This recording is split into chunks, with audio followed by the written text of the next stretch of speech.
आप लोगों को पता है कि इस पंच फेसलिफ्ट में जो फीचर्स अब जाकर मिल रहे हैं ना, उनमें से ज्यादातर फीचर्स हुंडई एक्स्टर में बहुत पहले से मिल रहे हैं, लेकिन उसके बावजूद भी पंच की सेल्स एक्स्टर से 2 से 3 गुना ज्यादा होती है। अब तो इसमें फीचर्स भी मिलने लगे हैं। अब क्या हाल होगा प्यारे, सड़कों पर छावा दिखेगा या कालीन भैया? तो चलिए देख लेते हैं और सबसे पहले बात कर लेते हैं डायमेंशंस की। तो पंच की लेंथ है 3876 mm, जो कि 61 mm ज्यादा है एक्स्टर से।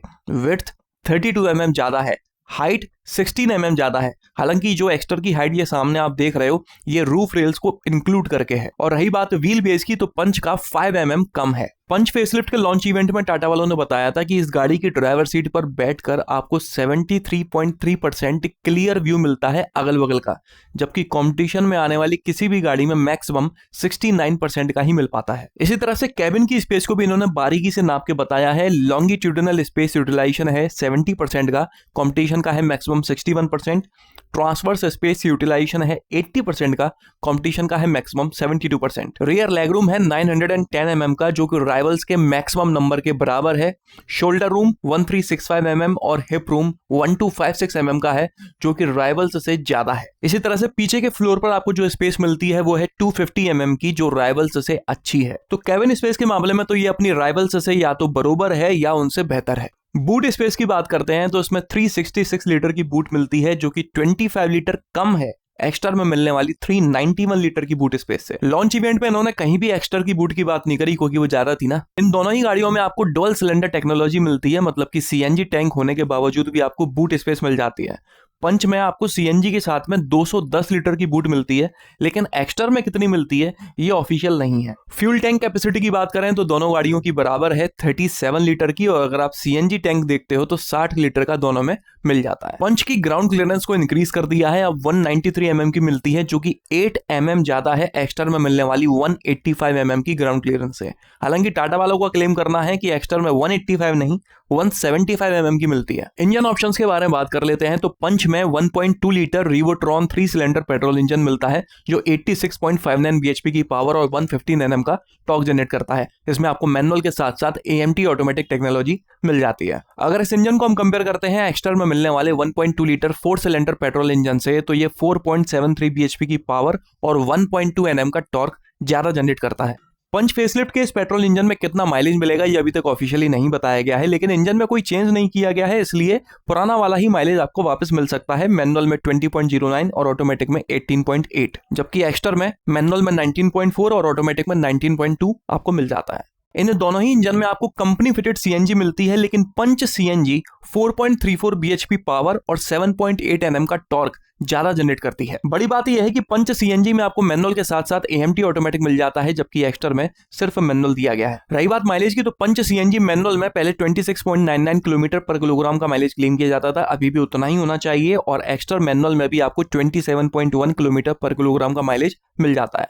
इस इंजन के अलावा आपको पंच में 1.2 litre 3 cylinder turbocharged petrol engine भी अब मिलने लगा है, जो 118.35 bhp की पावर और 170 Nm का टॉर्क जनरेट करता है। सिर्फ मैनुअल ट्रांसमिशन इसमें मिलता है। माइलेज अभी तक क्लेम नहीं किया गया है, लेकिन लगभग 19 kmpl के आसपास इसमें क्लेम किया जा सकता है। एक और जरूरी बात मैं आपको बताना भूल गया कि एक्स्टर सीएनजी में आपको स्पेयर टायर मतलब कि स्टेपनी नहीं मिलती है, लेकिन पंच सीएनजी में मिल जाती है। ये दोनों गाड़ियां चलती कैसी हैं उसके बारे में बात करूं तो वैसे आपको दोनों चलाने में बढ़िया लगेंगी, लेकिन अगर डिफरेंस की बात की जाए तो हुंडई एक्स्टर आप चाहे मैनुअल लो या फिर AMT ऑटोमेटिक, थोड़ी ज्यादा स्मूथ है कंपैरेटिवली पंच के। सेफ्टी फीचर्स के बारे में बात कर लेते हैं तो एक्स्टर में आपको ABS, 6 airbags, EBD, seat belt pretensioner with load limiter और आइसोफिक्स चाइल्ड सीट एंकर जैसे सेफ्टी फीचर्स स्टैंडर्ड मिल जाते हैं हर किसी वेरिएंट में।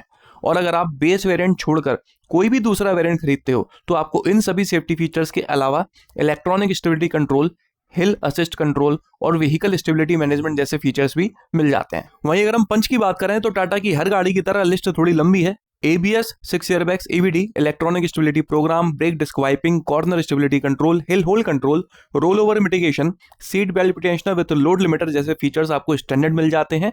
और सेकंड टॉप वेरिएंट और टॉप वेरिएंट में आपको इन सभी फीचर्स के अलावा हिल डिसेंट कंट्रोल भी मिल जाता है। पंच के ब्रोशर में आपको ये सभी फीचर्स देखने को नहीं मिलेंगे, थोड़े बहुत मिलेंगे, लेकिन अगर आप वेबसाइट पर जाकर क्रॉस चेक करोगे तो ये सभी फीचर्स वहां पर मेंशन है। क्रैश टेस्ट की बात करें तो एक्स्टर का क्रैश टेस्ट अभी तक नहीं हुआ है, लेकिन पंच का भारत एनकैप में क्रैश टेस्ट किया गया है, जिसमें उसने वापस से 5 स्टार्स स्कोर किए हैं। और टाटा वालों ने खुद इसका क्रैश टेस्ट किया है एक दूसरे ट्रक से टक्कर करवा के, जिसमें 50 किलोमीटर पर आवर की स्पीड पर गाड़ी के अंदर बैठे हुए पैसेंजर्स को कहीं कोई ऐसी जानलेवा चोट नहीं आती है और कैबिन एकदम इंटैक्ट रहता है और बॉडी शेल इंटीग्रिटी भी स्टेबल रहती है। भाई सही बताऊं, जब से मारुति की गाड़ियों को 5 स्टार्स मिलना चालू हुए हैं, टाटा वालों ने भारत एनकैप और ग्लोबल एनकैप पर विश्वास करना ही बंद कर दिया। खुद ही क्रैश टेस्ट कर लेते हैं, कभी सियरा को सियरा से बढ़वा देते हैं तो कभी पंच को ट्रक से। कंफर्ट एंड कन्वीनियंस के फीचर्स के बारे में बात कर लेते हैं। तो सबसे पहले मैं आपको उन फीचर्स के बारे में बता देता हूं जो एक्स्टर में मिल जाते हैं लेकिन पंच में नहीं मिल पाते।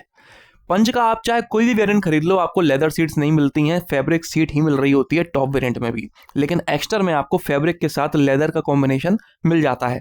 इसके अलावा एक्स्टर में आपको डैश कैम मिलता है जो आगे और पीछे दोनों जगह की रिकॉर्डिंग करता है। पंच में ऐसा कुछ नहीं है। सिर्फ ये 2 ही फीचर्स हैं जो एक्स्टर में हैं लेकिन पंच में नहीं है। अब मैं आपको उन फीचर्स के बारे में बता देता हूं जो पंच में मिल जाते हैं लेकिन एक्स्टर में नहीं मिल पाते। कनेक्टेड टेल लैंप्स, ये कोई यूजफुल फीचर नहीं है, बस गाड़ी को थोड़ा प्रीमियम बनाता है, लेकिन बॉस पंच में मिलता है, एक्स्टर में नहीं मिलता।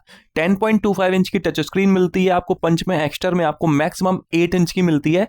एज अ एसेसरी आपको मैक्सिमम 9 इंच की मिल जाती है। इंफोटेनमेंट सिस्टम में पंच में आपको 8 स्पीकर्स मिलते हैं, जिनमें से 4 स्पीकर हैं और 4 ट्विटर्स हैं, जबकि एक्स्टर में आपको टोटल 4 स्पीकर्स मिलते हैं। ड्राइवर विंडो में आपको ऑटो अप और ऑटो डाउन दोनों फीचर मिल जाते हैं, जबकि एक्स्टर में आपको सिर्फ ऑटो डाउन मिलता है। दोनों गाड़ियों के आगे कैबिन में आपको चार्जिंग पोर्ट्स दिए हुए हैं, वो भी टाइप सी, लेकिन पंच का जो टाइप सी पोर्ट है वो 65 वॉट की फास्ट चार्जिंग को सपोर्ट करता है, जबकि एक्स्टर का पोर्ट कितनी फास्ट चार्जिंग को सपोर्ट करता है वो मेंशन नहीं किया गया है। ऑब्वियसली इतनी ज्यादा नहीं करता होगा। दोनों गाड़ियों के रियर कैबिन में भी आपको चार्जिंग पोर्ट मिलता है, लेकिन एक्स्टर में आपको 12 वोल्ट का चार्जिंग सॉकेट मिलता है, जबकि पंच में आपको टाइप सी पोर्ट दिया गया है जो 15 वॉट की फास्ट चार्जिंग को सपोर्ट करता है। पंचर रिपेयर किट आपको दोनों गाड़ियों में मिलती है, लेकिन एक्स्टर में आपको सिर्फ तब मिलती है जब आप सीएनजी वाला वेरिएंट खरीदते हो, वरना नहीं मिलती। 360 degree camera with blind view monitor इसमें मिलता है। 7 इंच का डिजिटल इंस्ट्रूमेंट क्लस्टर मिलता है, जबकि एक्स्टर में 4 इंच का TFT डिस्प्ले मिलता है क्लस्टर में।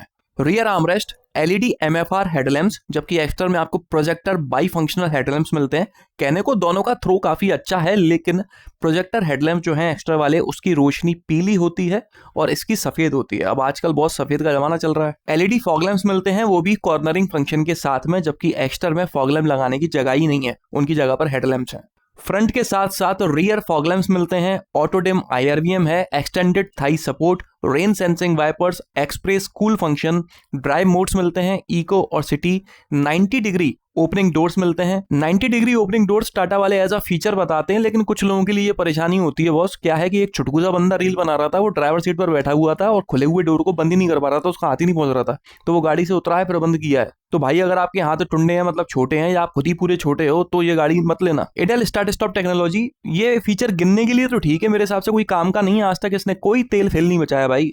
एयर प्योरीफायर, पडल लैंप्स और auto fold ORVM, electrically foldable ORVM आपको एक्स्टर में मिलते हैं। एक बटन दबाओगे तो ORVM फोल्ड हो जाएंगे, लेकिन पंच में ऑटोमेटिक फंक्शन है, आप गाड़ी बंद करोगे तो अपने आप बंद हो जाएंगे, गाड़ी खोलोगे तो अपने आप खुल जाएंगे। तो ये थे वो सभी फीचर्स जो आपको पंच में मिल जाते हैं लेकिन एक्स्टर में नहीं मिल पाते। भाई एक्स्टर के पास में एक ही चीज थी, फीचर्स, सीधा हाथ दिखा के उल्टे हाथ से रैपट मार के वो भी छीन ली। अब आखिर में वारंटी के बारे में बात करते हैं। तो एक्स्टर में आपको बेहतर वारंटी मिलती है 3 साल या फिर अनलिमिटेड किलोमीटर तक की, जबकि पंच में आपको 3 साल या फिर 1 लाख किलोमीटर तक की मिलती है। आमतौर पे 1 लाख किलोमीटर 3 साल में बहुत कम लोग चला पाते हैं, तो आप इसको भी अनलिमिटेड कंसिडर कर सकते हो, लेकिन ऑन रिकॉर्ड देखा जाए तो एक्स्टर में बेहतर है। प्राइसेस की बात करें तो आप अपनी स्क्रीन पर दोनों गाड़ियों के प्राइसेस देख सकते हो। ये जो पंच के प्राइसेस हैं ये इंट्रोडक्टरी हैं, कुछ समय के बाद बढ़ जाएंगे, बढ़ने के बाद में हो सकता है ये एक्स्टर से 10, 15, 20 हजार रुपए महंगी हो जाए। तो कुल मिलाकर अगर आप किसी भी कारणवश टाटा की गाड़ी ही नहीं खरीदना चाहते हो तो बात अलग है, वरना क्लियर विनर है टाटा पंच।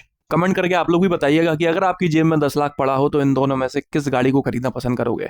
इस वीडियो में तो बस इतना ही। किसी भी तरह से पसंद आया हो तो इसे लाइक कर दीजिएगा, इस चैनल को सब्सक्राइब कर लीजिए और ऑल नोटिफिकेशन पर टैप करना ना भूलना। आपका दिन शुभ रहे। धन्यवाद।